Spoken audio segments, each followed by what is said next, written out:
J'aimerais nous encourager ce soir on était dans ce temps de louange, d'adoration, on a proclamé que son règne à lui et que nos cœurs puissent vraiment s'ouvrir à ce qu'on peut écouter l'Esprit Saint nous parler. Je crois que Dieu aimerait nous parler ce soir d'une manière à l'Église, dans son ensemble, mais aussi il aimerait nous parler d'une manière individuelle.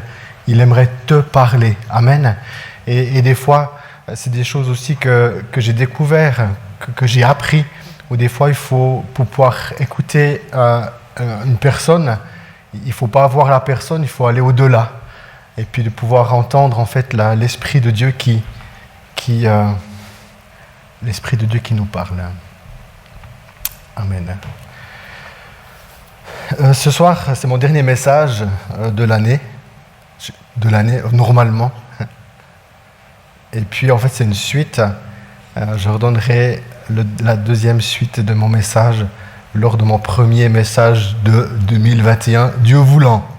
Parce que tout d'un coup, il revient avant. Amen. J'aime beaucoup le passage de l'Apocalypse qui dit que l'Église et l'Esprit disent « Viens Seigneur ». C'est intéressant quand l'Église elle s'associe à l'Esprit de Dieu. Puis ensemble, l'Église et l'Esprit disent « Seigneur, viens ». Amen. J'étais interpellé à pouvoir faire un message qui est par rapport à la fin de l'année. À la fin de l'année. Ok, j'aimerais juste prier pour mettre ce temps dans les mains de Dieu. Seigneur, merci pour ta parole, merci pour qui tu es. Et Seigneur, quelle joie de se souvenir que nous arrivons à Noël tout bientôt. Et déjà dans le cas de l'Église, dimanche passé, on s'est réjoui de ta venue sur terre. Toi, ce Dieu grand, immense, tu as quitté ta gloire pour venir nous rencontrer. Et tu es venu nous rencontrer. Ce n'est pas nous qui sommes allés à toi, mais c'est toi qui es venu nous rencontrer. Et Seigneur, ta parole nous dit aussi que tu nous prouves ton amour pour nous, parce que lorsque nous étions encore pécheurs, tu es mort à la croix pour sauver nos vies. Et Seigneur, ce soir, tu veux nous parler, et c'est sur ce fondement d'amour que nous voulons nous poser. Ta parole, elle est bonne. Ta parole, elle est bonne. Amen. Dans mon message que je vais donner ce soir, j'aime trop, moi je suis fan de la foi. Par exemple, le message « Le juste vivra par la foi ». J'aime ça. J'aime, on peut vivre plein des situations de difficultés, comme le message de Mark McCord, « Le juste vivra par la foi ». On voit des injustices, on voit des choses, mais c'est dans cette foi en Christ qu'on vient, puis on vit. Amen. Je suis trop fan de ce temps de louange que Anya nous a fait vivre à travers sa peinture où, Seigneur, dans la tempête, j'ai crié à toi et on a vu cette main de Dieu qui nous a délivrés. Amen. Combien de personnes pourraient dire ici dans cette salle et via Internet, combien on pourrait témoigner de dire « Waouh, comment j'ai vu Dieu dans ma tempête nous délivrer ». Je suis fan de ça. J'aime ça, j'aime ce côté, ce cœur qui s'attend à Dieu, qui s'attend à sa délivrance, qui s'attend à sa justice.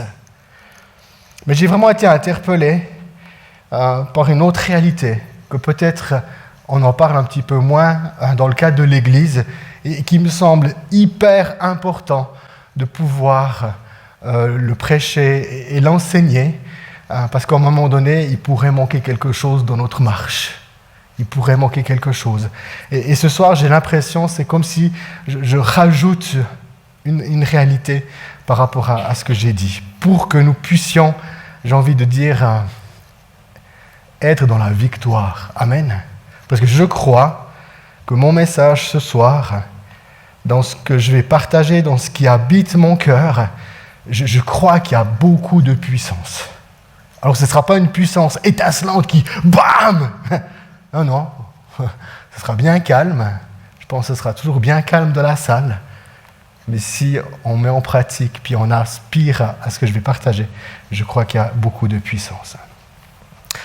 La parole de Dieu nous dit aussi qu'on est l'olivier sauvage, puis on a été greffé sur l'olivier franc, qui est Israël. Israël et toutes ses promesses. Et puis, nous avons des pères dans la foi. Hein. Qui c'est qui les connaît, les pères dans la foi? Abraham, Isaac, Jacob, nos patriarches, hein, ou qui ont marché, puis qu'à travers leur vie, Dieu a créé cette nation, Israël. Et puis en fait, on est greffé là-dessus. Et puis, ça fait déjà depuis un moment que je suis vraiment interpellé par rapport à cette réalité où je crois qu'on doit revenir et puis à connaître un petit peu nos origines, si j'ose dire, juives. Et puis qu'à un moment donné, le peuple fêtait plusieurs fêtes durant l'année. Et puis d'une manière un peu globale, on parle de Pâques et de Pentecôte. Hein. Après, Noël, on fête Noël, mais en même temps, c'est une fête qu'on ne trouve pas dans la Bible, mais ce n'est pas un problème de fêter Noël. Mais comme en même temps, il y a plein d'autres fêtes que Israël fêtait et qu'on n'en parle pas beaucoup. Et ce soir, j'aimerais, avec vous, lire dans Lévitique 23 et 25, qui était en fait une fête que l'Éternel devait vivre chaque année. Alors je vais le lire. L'Éternel dit à Moïse, transmet ses instructions aux Israélites, le premier jour du 7e mois, vous aurez un jour de repos proclamé au son des trompettes et une sainte assemblée. Vous n'effectuerez aucun travail pénible, amen, et vous offrirez à l'Éternel des sacrifices passés par le feu. Et puis, cette fête, en fait, dans la pensée de juive, Dieu, Israël, en fait, on appelle ça la fête des trompettes. Amen. Et puis, quand ils fêtaient cette fête, ils sortaient le chauffard. C'était la trompette de l'époque. Et puis...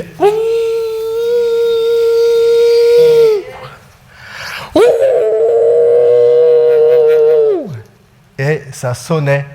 C'était le temps de la fête. Et puis, dans toute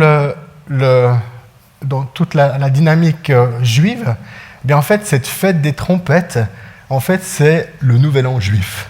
Cette fête marque la fin de l'année civile. Et puis, on trouve trois réalités. Alors, c'est le nouvel an, c'est-à-dire la fin de l'année. Et puis, dans cette fête des trompettes, il y a cette notion de jour du jugement. Hein, c'est le jour du jugement, la trompette. Dieu qui juge. Amen. Et puis, la troisième notion qu'on retrouve, c'est aussi le jour de trône, où Dieu il est sur son trône. Alors, ça fait aussi référence au jugement, mais où il ouvre ses livres, parce qu'il y a plusieurs livres qu'il va ouvrir. Il va ouvrir les livres, et puis il va juger. Et puis dans ces livres qu'il va ouvrir, on pense, alors dans le livre de Daniel, il est dit que Dieu il ouvre des livres. Ensuite, dans plusieurs passages dans la Bible, cette notion de livre apparaît aussi dans l'Apocalypse. Je ne vais pas trop m'attarder à ça, mais ce qui est intéressant, il y a le livre des justes, il y a le livre des méchants, et puis il y a le livre des simples. Et puis le livre des simples, c'est des gens qui n'ont pas pris leur décision. Ils ne sont pas dans le camp des justes, puis ils ne sont pas dans le camp des méchants. Et en fait, Dieu va juger ces personnes par rapport aux actions. Puis c'est Dieu qui va dire à gauche ou à droite. Et cette parole m'a vraiment amené dans mon esprit à me dire, c'est intéressant, l'église de Laodicée, où Dieu il dit à l'église de Laodicée, t'es ni bouillant, t'es ni froid. Si seulement tu étais un ou l'autre, mais parce que tu es tiède, c'est indécis, tu es tiède, et bien la Bible dit, je te vomirai de ma bouche.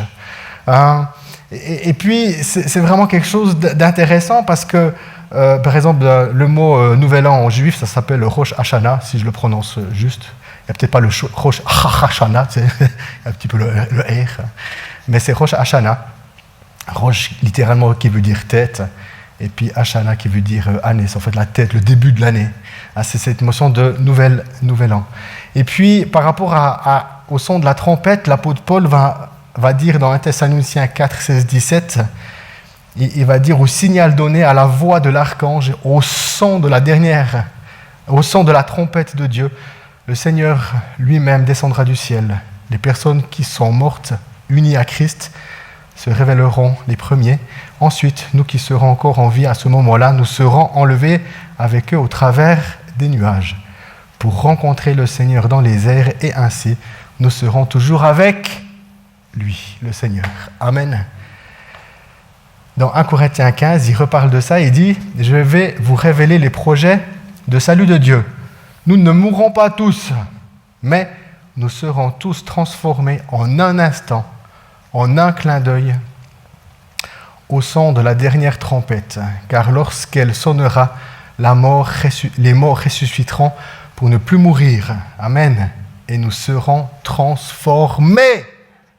Et ce qui est intéressant, c'est que l'apôtre Paul, il dit au son de la trompette de Dieu. Et puis, en même temps, à un moment donné, Paul, il est juif. C'est-à-dire qu'il est pleinement pris dans cette pensée juive. Et puis, à un moment donné, quand le juif, il fête la fête des trompettes, où il y a vraiment ce passage où Dieu invite le peuple à s'arrêter, et puis tout d'un coup à sonner des trompettes, eh bien, je crois que dans cette fête, qui est le Nouvel An juif, qui se déroule environ entre septembre ou octobre, mais qu'à un moment donné, tout d'un coup, ce Nouvel An juif amène le peuple à tout d'un coup à se positionner devant Dieu. Et puis, par rapport à ce que l'apôtre Paul dit, mais pour le juif, où Dieu va juger le monde. Par exemple, là, nous, on va fêter Nouvel An tout bientôt. Selon notre calendrier, c'est dans quelques jours, le 31 décembre. Le 31 décembre à 23h59 et 50 secondes, à un moment donné, on va faire 5, 4, 3, 2, 1, bonne année! Wouh! Mais imagine, 5, 4, 3, 2, 1.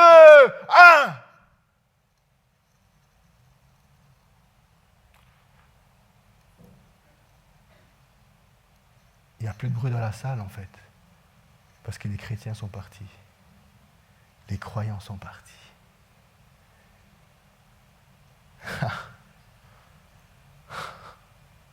Purée. L'Église et l'Esprit disent « Viens Seigneur, reviens ».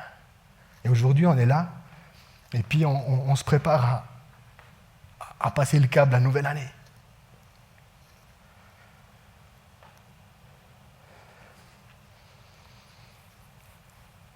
Toujours dans la pensée de juive, ce n'est pas forcément des choses qu'on trouve comme ça dans la parole de Dieu. Mais, enfin, si on les trouve là-dedans, mais je suis plutôt dans des bouquins juifs. Et puis, le son du chauffard, quand pour le juif, il sonne le son du chauffard, qui est à ce nouvel an, c'est que ça invite le peuple à plusieurs attitudes. La première, ça invite le peuple à l'introspection. Faire un bilan de sa vie, mes choix durant toute cette année. Résouvent, on fait de la résolution pour la nouvelle année. Hein? Voilà, la nouvelle année, je veux la vivre comme ça. Et non. Et tout quoi, nouvel an, c'est plutôt de faire une introspection de l'année. Et puis, qu'à un moment donné, c'est pas quelque chose que je dois regarder à moi, mais je crois qu'il y a une dimension où on doit appeler la lumière à venir éclairer réellement nos vies. Je crois en fait que ce nouvel an, c'est important que nous puissions aligner nos cœurs à Dieu. Amen, vraiment. Le son du chauffard invite le peuple à la repentance. Et c'est ça qui est intéressant, c'est que cette fête de Rosh Hashanah, la fête des trompettes, eh bien, il y a 10 jours, et 10 jours après, c'est la fête de Yom Kippour. Et Yom Kippour, c'est ce passage, ce sera mon deuxième message, c'est le passage où le prêtre, une fois par année, rentre dans le lieu très saint, où ils ont égorgé l'agneau, et ils rentrent dans le lieu très saint pour répandre le sang sur l'arche de l'Alliance. Et au moment où le prêtre rentrait dans ce lieu très saint, il y avait de la tension. Parce que est-ce que Dieu va agréer le sacrifice? Et puis si Dieu n'agréait pas le sacrifice, le grand prêtre mourrait. Mais gloire à Dieu, dans toute l'histoire d'Israël, apparemment, ce n'est jamais arrivé. C'est-à-dire que Dieu a toujours agréé. Et cette fête j'en parlerai de la prochaine fois, mais c'est Jésus qui rentre dans le Saint des Saints, dans le vrai temple réel, dans le ciel, qui a répandu son sang pour le pardon de nos péchés. Et ce qui est intéressant encore, si je reviens dans cette fête des trompettes, qui nous amène à la repentance, c'est qu'entre ces 10 jours de Rosh Hashanah et de Yom Kippour, ils appellent les 10 jours redoutables. Les 10 jours redoutables, 10 jours de repentance, 10 jours à implorer le pardon de Dieu. 10 jours. Et là, il y a quelque chose de fort, parce que souvent, quand on pêche, on a toujours l'impression, oh, peut-être on a fait une prière un jour, pour on a dit, oh Seigneur, je te demande le pardon pour mes péchés. Et puis des fois, peut-être, je pourrais faire un péché contre ma sœur Claudia, qui est ma femme. Mais ce qui est intéressant, et quand David il commet l'adultère avec Bathsheba, dans le psaume 51, David ne dit pas « Oh, pardon, Bathsheba ». Il est à genoux. Il dit « Dieu, j'ai péché contre toi ». Et je crois que le vrai pardon, la vraie repentance de nos vies par rapport à ce qu'on aurait fait, nos péchés, c'est prendre conscience qu'en fait, on a péché contre Dieu. C'est contre Dieu qu'on a péché. Ce n'est pas forcément contre les humains, mais en premier, c'est contre Dieu. Et c'est vers lui, pendant ces 10 jours redoutables, où on cherche et on se repent. Et puis il y a comme un chemin. Est-ce que Dieu va agréer ma repentance? Alors on va dire oui. En Jésus-Christ, oui. Mais en même temps,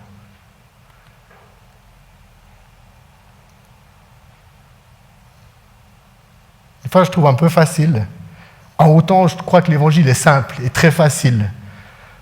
Mais des fois, je suis un petit peu... c'est pas juste avec une petite prière. Alors, si tu as une foi simple comme un enfant, peut-être ça pourrait marcher. Peut-être.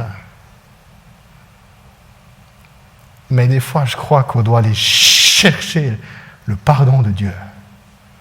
Moi, je me souviens, puis alors, j'aimerais plus le vivre. Mais il y a quelque chose que j'aimerais encore vivre. J'aimerais pas vivre dans le péché, parce que ça détruit. Mais quand le péché me collait à la peau, puis j'arrivais pas à m'en débarrasser, vraiment j'arrivais pas à m'en débarrasser, j'ai vécu des nuits blanches, parce que j'étais dans l'incapacité de dormir. Et je sais que pendant ces nuits blanches, tout le temps, pardon Seigneur, pardon Seigneur, pardon Seigneur, j'ai péché, pardon Seigneur, pardon, toute la nuit. Et un jour, d'une manière forte, je me souviens, à 4 heures du matin, viens voir chérie, s'il te plaît. À 4 heures du matin, j'étais en train de chialer dans mon lit tellement que j'avais mal. J'étais en train d'implorer, de chercher le pardon de Dieu. Et j'étais couché dans mon lit, Seigneur, pardon, pardon. Et tout d'un coup, j'ai comme ça. Le Saint-Esprit, il allait chercher une braise dans l'autel du ciel. Il est venu, comme avec, tu sais, le prophète Ésaïe. Il est venu sur mes lèvres, bien sur mon cœur. À l'instant même, toute la culpabilité, tout s'est arrêté. Puis j'ai dormi les quelques heures qui me restaient encore. Merci beaucoup, chérie. Et puis, c'est ça que je suis là. Puis je dis, mais comment on vit notre foi avec Dieu? J'aime ce passage. J'étais dans la tempête. J'ai crié à Dieu et il est venu me sortir. Ensuite, ce son du chauffard, il nous invite au réveil spirituel. Rosh Hashanah nous invite à nous rappeler que Dieu, il est créateur et qu'il est notre roi. Je reviendrai sur ça après. Et il nous rappelle, le chauffard rappelle le souvenir du sacrifice d'Isaac, où Abraham, par obéissance, part sacrifier son fils, et au moment où il prend le couteau, il veut l'égorger, l'ange de l'Éternel, Abraham, stop. Je sais que tu crains Dieu. Je sais que tu l'aimes plus que tout. Et qu'est-ce qui s'est passé? Tout d'un coup, Abraham tourne sa tête et il voit le bouc pris dans les épines. Et il prend ce bouc et il le sacrifie à la place de son fils. Et c'est ça qui est intéressant, c'est qu'en fait, ce nouvel an, dans ce côté de réintrospection, repentance, Dieu créateur, il est notre roi. il nous a donné son Fils.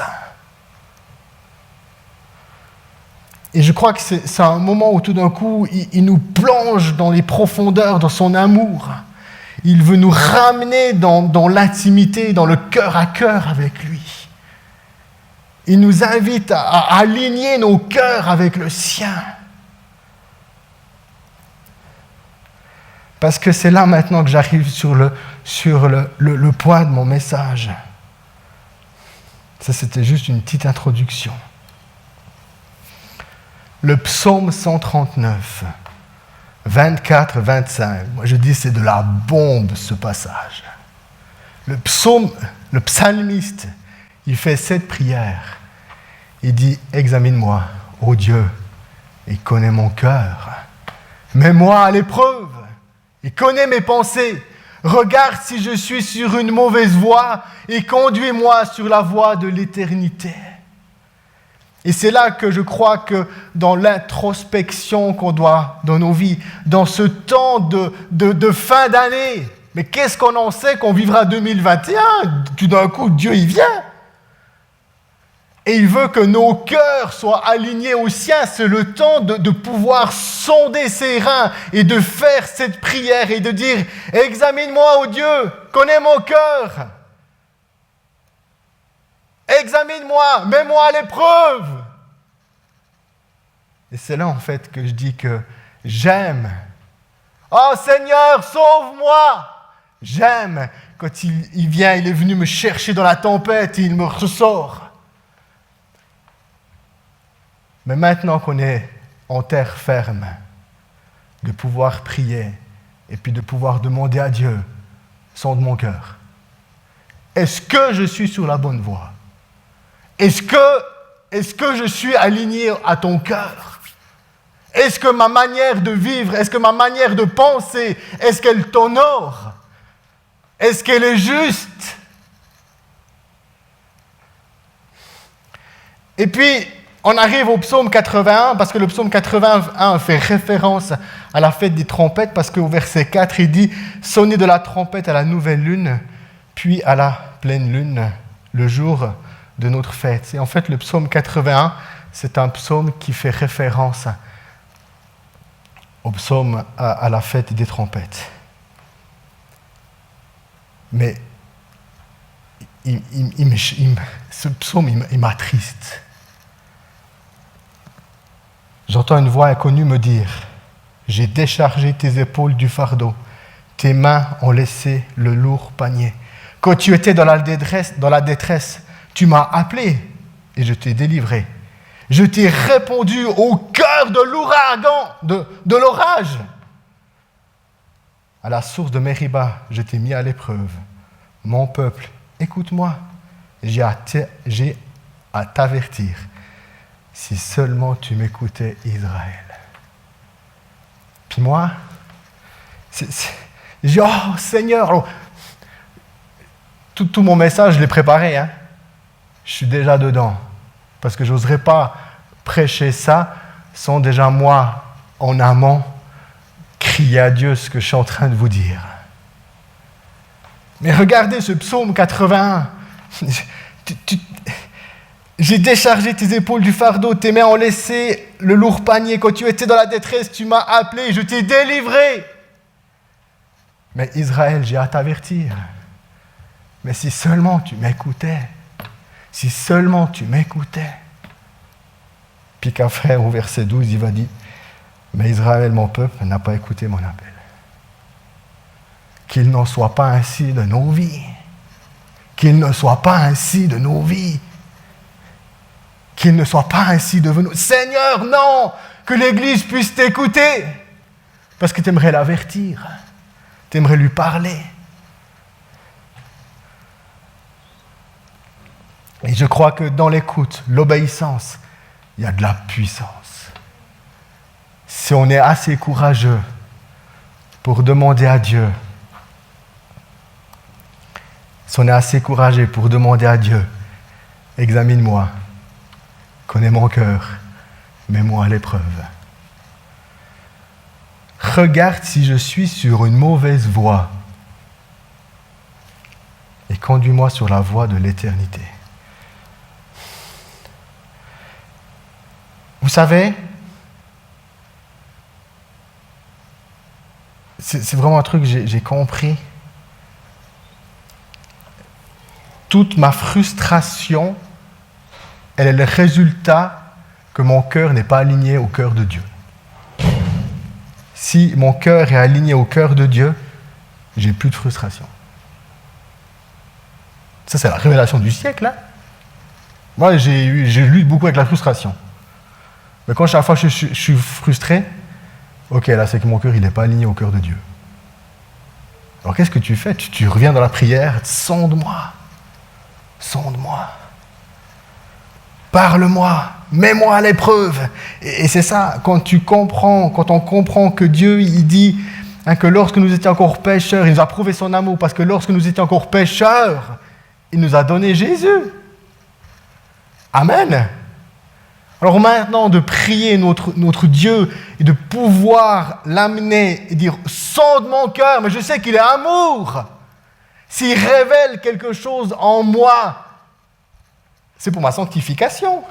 C'est pour ma guérison. » Parce que maintenant, si dans l'unité de l'Église, on recherche tous, puis on aspire tous à vivre cette prière pour finir la fin de l'année, eh bien, moi je veux faire partie de cette Église alors. Hein. Moi je veux faire partie de cette Église. Là je veux dire quelque chose de violent, mais si l'Église refuse de faire cette prière, moi je pars, hein, parce que c'est beaucoup trop dangereux de rester ici. Moi je crois qu'un jour on sera devant Dieu, et puis par exemple, j'ai vécu un traumatisme, je vais donner un exemple. Hein. J'ai vécu un traumatisme, par exemple, manque d'amour paternel ou quoi que ce soit, bref, maternel. Et puis, je pourrais dire, oh Jésus, mais tous mes problèmes de ma vie, c'est à cause de ma mère. C'est à cause de ma mère. Puis Jésus va me dire, oh oui, David, je sais. Oh oui, ta maman, c'était vraiment une mauvaise mère. Hein. Viens vers moi. Tu vois, c'est ce qu'il va me dire, Jésus. Il dit, ok, je sais que ta mère était méchante avec toi. Mais t'as vu là, il y avait la croix de Jésus. Puis aller vers la croix, tu aurais pu lui pardonner, parce que à la croix, je te donne la puissance pour pardonner. Puis à la croix, je te donne l'occasion de pouvoir guérir ton cœur. C'est dire que maintenant, comme tu chiales puis tu te plains, t'as pas d'excuses. C'est dire qu'à un moment donné, on est face à notre responsabilité quand on sera devant Dieu. Ok ? Mais en même temps, quand on s'est converti puis qu'on a cru en Jésus, eh bien, on a fait alliance avec Dieu. Amen. Et puis, Claudia, elle a fait aussi alliance avec Dieu, Marie-France, François et tous ceux qui sont ici. On a fait alliance avec Dieu. Ok ? Et dans cette alliance que nous avons fait avec Dieu, nous avons eu un Père. Et du coup, quand on se regarde, on est frères et sœurs. Ça veut dire qu'à un moment donné, il y a un lien de famille. Il y a un lien de paternité. Et à un moment donné, l'apôtre Paul, il va même dire qu'on est l'Église et l'Église, elle est conçue de plusieurs membres. La main ne peut pas dire au pied, j'ai pas besoin de toi. Et l'apôtre Paul va même dire, si un membre du corps souffre, tout le corps souffre. Amen. Alors maintenant, si maintenant,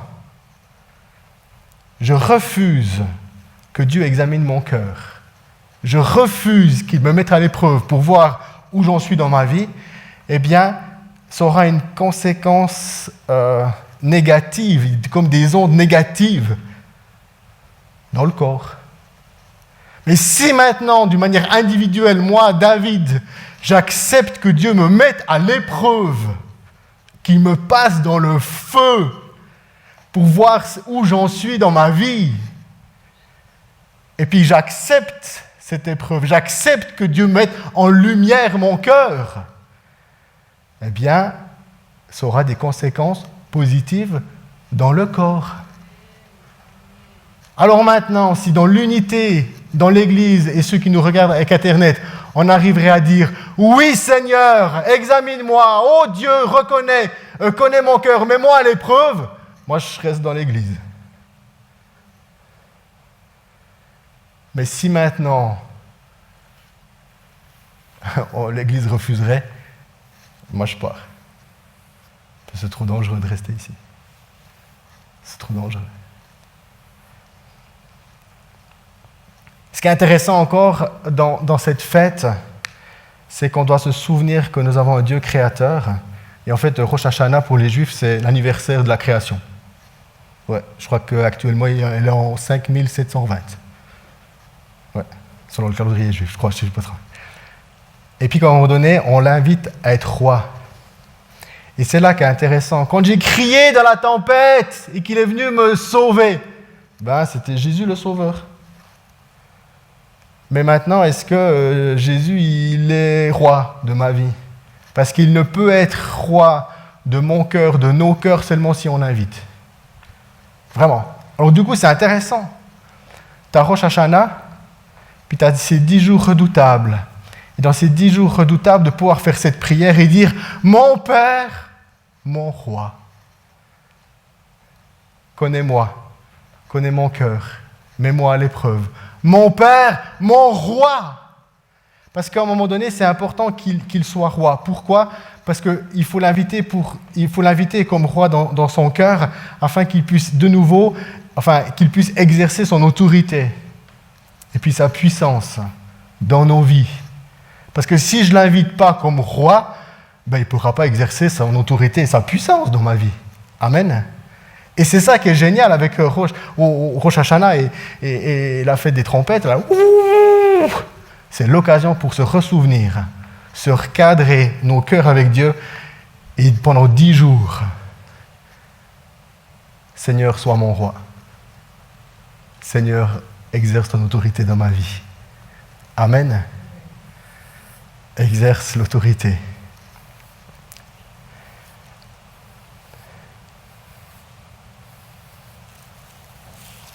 J'aimerais tellement raconter un truc. J'ai expérimenté dans ma vie, j'avais 18 ans. J'ai expérimenté dans ma vie qu'est-ce que ça veut dire avoir l'autorité de Dieu dans sa vie. C'est de la folie. Où tout d'un coup, à l'espace d'une seconde, j'ai une transformation dans mon cerveau. Où tout d'un coup, Dieu m'a complètement, mais tellement puissant. J'ai fait un deal avec Dieu, puis j'étais d'accord de pardonner. Mais j'ai dit, si je revois, je me venge. Alors j'ai pardonné, mais tout d'un coup j'ai revu. Et dans mon cœur, il a crié vengeance. Vengeance! Au moment où j'arrive vers la porte, puis que je tiens la poignée de la porte, mon cœur criait « Vengeance !» Au moment où je traverse la porte, je passe un rideau spirituel. Et j'ai vu mon cerveau, en l'espace d'une seconde, être transformé et être un instrument de paix dans la main de Dieu. C'est pour ça qu'à un moment donné, quand je parle, puis je dis, c'est important de pouvoir inviter Dieu comme roi dans son cœur. C'est pas de la rigolade. C'est pas de la rigolade, c'est sérieux. C'est tellement important de pouvoir l'inviter et l'inviter dans nos cœurs comme roi, qu'il a une autorité. Il veut notre bien, il veut notre salut. Il veut notre salut.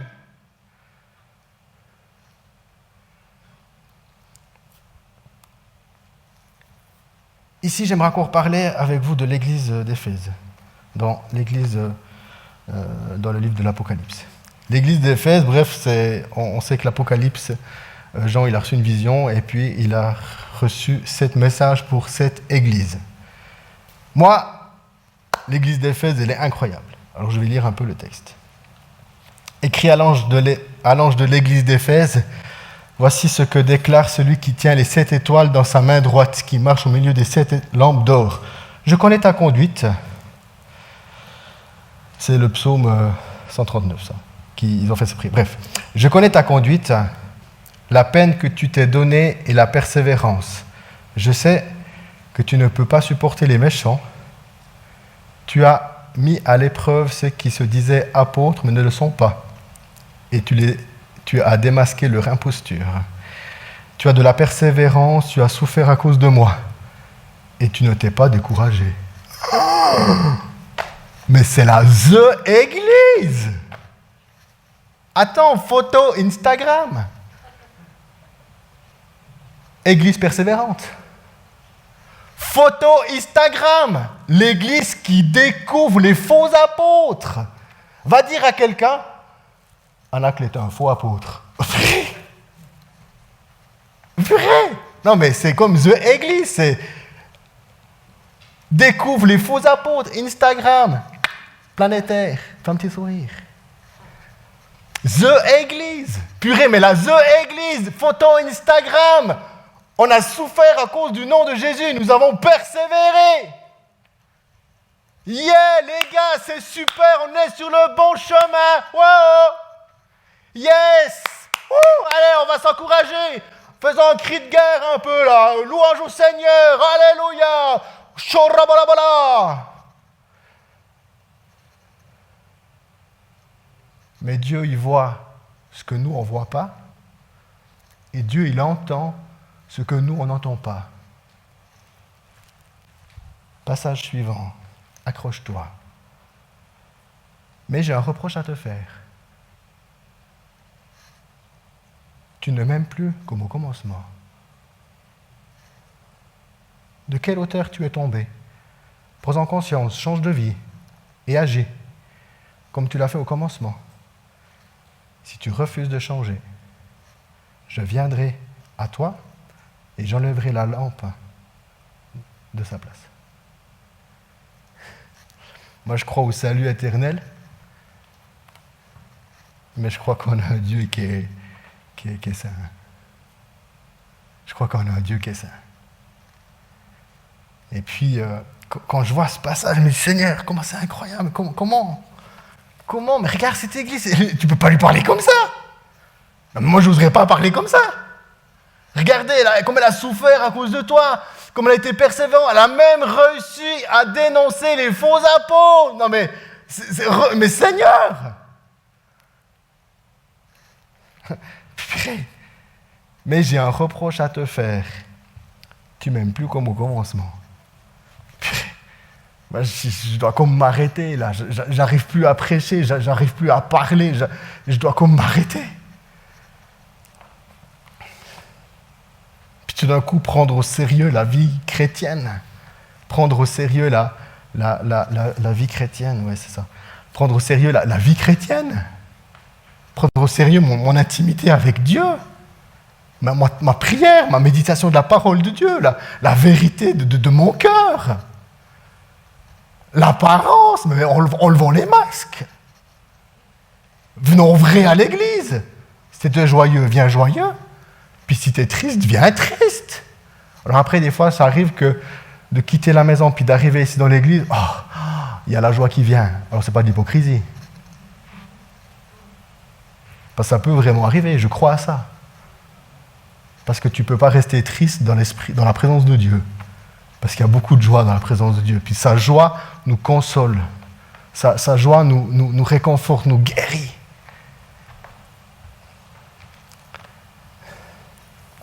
Dix jours pour prier entre cette fête des trompettes et Yom Kippour. 10 jours redoutables. 10 jours, ces jours redoutables, c'est de pouvoir comprendre que Dieu, il est au-dessus de tout, que Dieu, il est supérieur, que Dieu, il est différent. Ces 10 jours redoutables, c'est pour retrouver en fait dans nos cœurs la crainte de Dieu. Parce que dans Matthieu 10, 28, il est dit que il ne faut pas craindre celui qui peut juste tuer le corps. Mais il faut craindre celui qui peut faire périr le corps et l'âme en enfer. Et je crois que, de nouveau, il y a ce Jésus sauveur. Mais ici, je suis en train de parler de Jésus roi. Qu'il soit le roi de nos vies, qu'il soit le roi de l'Église. Le roi réellement de nos vies. 10 jours pour retrouver la crainte de Dieu. Je trouve intéressant parce que aussi dans le livre des Actes, des fois je prie, je dis mais Seigneur, j'en suis où dans la crainte de ton nom, j'en suis où? Où en est l'Église?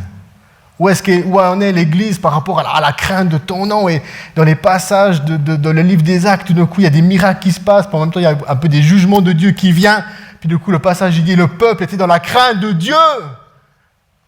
Et il se faisait beaucoup de miracles et de prodiges par la main des apôtres. Et la question, des fois, où je me dis, mais où il en est où mon cœur, Seigneur, par rapport à la crainte de ton nom? J'en suis où? Oh Seigneur, examine mon cœur, mets-moi à l'épreuve. J'en suis où dans la crainte de ton nom? J'en suis où, Seigneur? Et Jésus nous invite à craindre celui qui peut mettre le corps et l'âme en enfer, puis pas juste le corps.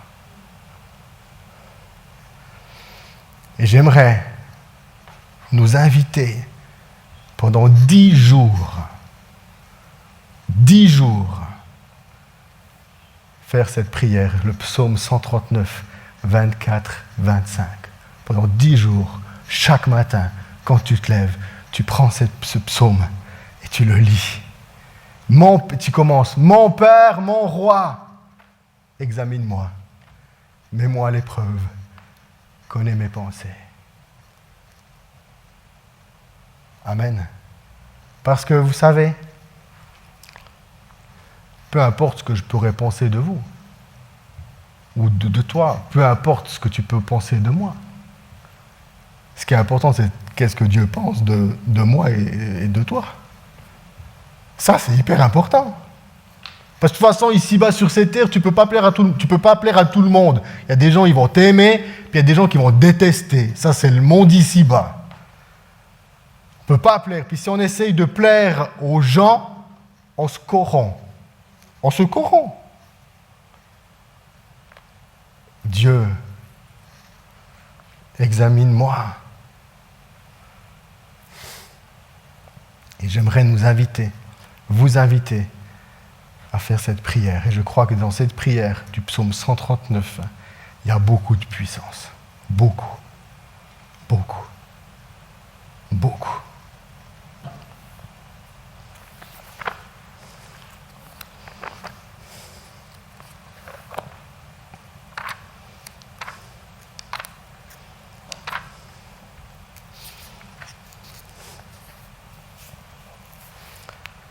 Dans ma Bible, c'est marqué « Mon Dieu regarde jusqu'au fond de mon cœur et connaît tout de moi. Mets-moi à l'épreuve, reconnais mes préoccupations profondes. Vois bien que je n'ai pas adoré de faux dieux et conduis-moi sur le chemin de l'éternité. »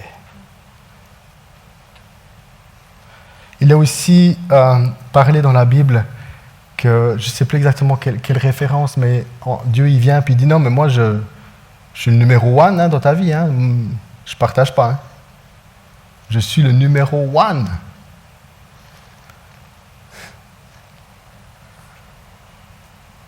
Ah Seigneur! Et je crois que là-dedans, il y a même le réveil. On prie beaucoup pour le réveil à l'extérieur, mais il faudrait peut-être prier pour le réveil à l'intérieur. Puis le réveil, il commencera toujours à l'intérieur, puis après il débordera sur l'extérieur. Toutes les brinques d'église, c'est le fruit que l'église vit dans la chair. C'est-à-dire qu'on n'est pas animé de l'Esprit de Dieu. Toutes les tensions puis les brinques qu'il pourrait avoir dans le corps de Christ, c'est le résultat de la chair. Ce n'est pas le résultat de l'Esprit. Amen. Et puis je crois que là-dedans, en fait, il y a le réveil. J'en suis sûr. J'en suis sûr. Et puis quand j'arrive à me regarder moi, puis que la révélation de Dieu, sa lumière, David, c'est le début de... c'est le début de... Enfin, il y a une puissance. Un jour, je le raconte comme ça, sans donner de détails. Il se passe un truc, pas bien. Puis Claudia, elle me dit, ah, j'aime pas ce qui s'est passé. Avec honnêteté dans mon cœur, je disais à Claudia, non, c'est bon. Puis Claudia, elle continue de vivre, elle me dit, non, ça me dérange, c'est pas bon. Alors je reviens, j'essaie un peu d'examiner, puis je dis à Claudia, non, c'est bon, pas de souci. Mais c'était pas orgueilleux, hein. Puis un jour, je vais voir des gens pour faire un sozo, relation d'aide. Puis ils me connaissaient, mais ils ne connaissent pas ma vie. Puis on prie, ah ouais, le Saint-Esprit, qu'est-ce qu'il voit? Puis tout d'un coup, j'étais là. Je le dis avec mes mots que j'ai dit dans le sozo. Ah merde! Ah, Claudia me disait que c'était pas bon, mais le Saint-Esprit là aussi il me dit que c'est pas bon. Ah merde! Ah, qu'est-ce que je fais? Alors je parle intérieurement, hein? Je parle intérieurement, hein? Les gens qui sont en face de moi, ils ne m'entendent pas. Je dis, qu'est-ce que je fais? Je passe à côté. Puis je dis, oh non, le Saint-Esprit ne m'a pas parlé. Ou bien j'ouvre mon cœur, je me soumets à l'Esprit de Dieu, puis je dis, ah ouais, apparemment la voix de l'Esprit, elle a la même voix que ma femme. Puis j'ai dit, ouais, il y a ça. Puis on a commencé à faire un travail. Ok, alors Saint-Esprit, pourquoi il y a eu ceci pour cela? Ok, Saint-Esprit, pourquoi il y a ça? Ah, à cause de ça. Ah, Seigneur, qu'est-ce que je fais? Ah non, mais écoute, tu vas faire ça, il faut pardonner à tel et tel, il faut pardonner... Ah, ok, ouais, je pardonne. Bref, juste pour dire que... Ah, purée. Guérison. Guérison. Guérison. Guérison. Guérison. Guérison. Puis suite à cette guérison, il s'est repassé un autre truc. Puis suite au truc qui s'est passé, j'étais là. Serein. Calme. Puis je me suis dit, ah ouais, en temps normal, je ne devrais pas être comme ça. En temps normal, je ne devrais pas être comme ça. Puis c'est là que Dieu me fait un clin d'œil. Il me dit, guérison. Guérison. Guérison. Seigneur, connais mon cœur. Oh David, t'es parfait, tu persévères. T'es génial. Mais j'ai un reproche contre toi. Lequel, ça va? Tu viens de dire que j'étais super persévérant. J'ai un reproche à te faire. Puis peut-être, il va te dire, t'es déjà hyper bien aligné avec moi, reste. Puis c'est là que tu dis, ok. Puis tu continues ta vie. C'est pas plus dur que ça. Amen. J'aimerais tous qu'on puisse finir l'année 2020 glorieux. Glorieux. Pour que 2021 soit extraordinaire. Extraordinaire. Amen. Moi, j'ai déjà commencé. Du coup, je suis un peu plus à 10 jours. Mais pendant 10 jours, à partir de maintenant, le 20 jusqu'au 30, tous les matins, je vais lire le psaume 139, les versets 24 et 25. Et je vais dire, mon Père, mon Roi, examine-moi, mets-moi à l'épreuve, puis connais mon cœur. Parce que je veux être toujours sur ce chemin avec lui. Amen. Yes. Je veux finir dans la prière. Seigneur Jésus, j'aimerais vraiment te remercier. Parce que je sais que tu es amour et que tu veux notre bien.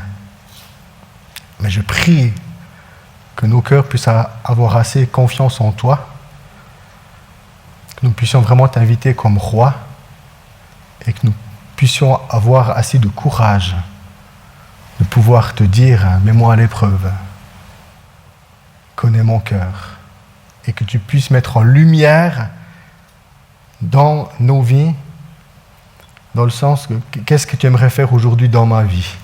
Quelle guérison, quelle restauration? Et je prie que l'Église soit assez courageuse, assez humble pour faire cette prière. Amen. Amen.